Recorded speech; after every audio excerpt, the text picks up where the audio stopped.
સુરસાગર તળાવમાં જળચર જીવોના રક્ષણ અને પૂરતા ઓક્સિજન માટે 9 લાખ રૂપિયા ઉપરાંત ખર્ચ ઓટો ઓપરેટિંગ ઓક્સિજન સિસ્ટમ લગાવવાની કામગીરીનો પ્રારંભ. સુરસાગર તળાવના લાખો રૂપિયાના ખર્ચે કરાયેલા બ્યુટિફિકેશન બાદ પણ અવારનવાર જળચર જીવો માછલીઓ કાચબાના મોત થતા અહીં માનવ ઓપરેટિંગ સિસ્ટમ સાથે 9 ઓક્સિજન પોઈન્ટ હતા. ઘણીવાર કેટલાય કારણસર અહીં અવારનવાર ઓક્સિજનની અછતના કારણે હજારોની સંખ્યામાં માછલીઓના મોત નિપજતા હતા, જેના કારણે આ બ્યુટિફિકેશન કરાયેલા તળાવ તથા આસપાસના વિસ્તારોમાં અસહ્ય દુર્ગંધ પણ ફેલાતી હતી. તદુપરાંત મૃત માછલીઓના નિકાલ કામગીરી પાછળ પણ ખર્ચ થતો હતો, પરંતુ હવે વડોદરા મહાનગરપાલિકાના સુએજ વિભાગ દ્વારા અંદાજે 9 લાખ ઉપરાંત ખર્ચ નવી ઓટો ઓપરેટેડ સિસ્ટમ ઓરિઝોન લગાડવામાં આવી રહી છે, જે સુરસાગર તળાવમાં 15 પોઈન્ટ્સ પર લગાવવામાં આવશે, જેના કારણે જળચર જીવોને પૂરતા પ્રમાણમાં ઓક્સિજન પૂરું પાડશે. સાથે જ આ સિસ્ટમની ખાસિયત એ છે કે આ ઓટો ઓપરેટિંગ સિસ્ટમ છે, એટલે માનવી ચૂકી જાય એવી કોઈ ક્ષતિ આમાં રહી રહે. બીજી તરફ જો કોઈ કારણસર કોઈ પોઈન્ટ ઉપર સિસ્ટમ કામ કરતું અટકશે તો તેના શાના કારણે અટકી છે તેને તરત જ માહિતી પાલિકાને મળશે. ઓપરેટરની આ સિસ્ટમ શાના કારણે અટકી છે, તે કયા પોઈન્ટ ઉપરની સિસ્ટમ અટકી છે, તે તમામ માહિતી ઉપલબ્ધ થતાં તાત્કાલિક તે ટેકનિકલ ખામી ગણતરીના સમયમાં જ દૂર કરી શકાશે.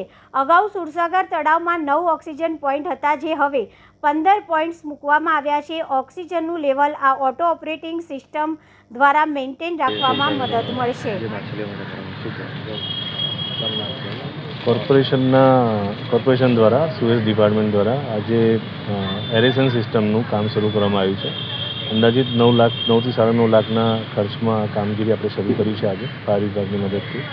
આમાં સુરસાગરમાં વિવિધ 15 લોકેશન ઉપર આ એરેશન સિસ્ટમ લગાવવામાં આવશે, જેનાથી પાણીમાં ડીઝલ ઓક્સિજનનું પ્રમાણ વધશે અને જળચર જીવોને એમાં ફાયદો થશે. પહેલાં કોન્ટ્રાક્ટર દ્વારા કરવામાં આવતું હતું ઓક્સિજન અંદર કરવામાં, આ કઈ રીતની પ્રક્રિયા છે અને શું કહેવાનું? પહેલાં આપણે જુદા જુદા 9 લોકેશન ઉપર એરેશન સિસ્ટમ કાર્યરત હતી કોન્ટ્રાક્ટરના માધ્યમથી, અને એમાં માણસો દ્વારા ઓપરેટ કરવામાં આવતી હતી. જ્યારે આ સિસ્ટમ આપણે ટેકનોલોજીને અપગ્રેડ કરી છે, મહાનગરપાલિકાની પોતાની સિસ્ટમ લગાવી છે અને ઓટો ઓપરેટેડ સિસ્ટમ છે. ટોટલી સિસ્ટમ જે છે મેસેજ માધ્યમથી કામ કરશે.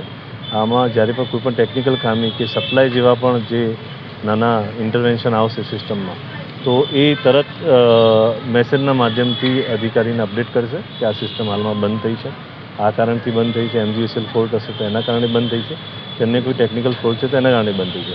એટલે કે આપણે એવું કહી શકાય કે હવે માણસનું ઇન્ટરવેન્શન ના કરતાં ઓટો ઓપરેટથી તરત મેસેજ મળશે, એટલે અધિકારી જે બી એના નિભાવણીના હશે તરત એક્શનમાં આવશે અને સિસ્ટમને તરત કાર્યરત કરી શકે. આમાં કેટલા % તમને એવું લાગી રહ્યું કે આમાં માછલીઓને કેટલા % આમ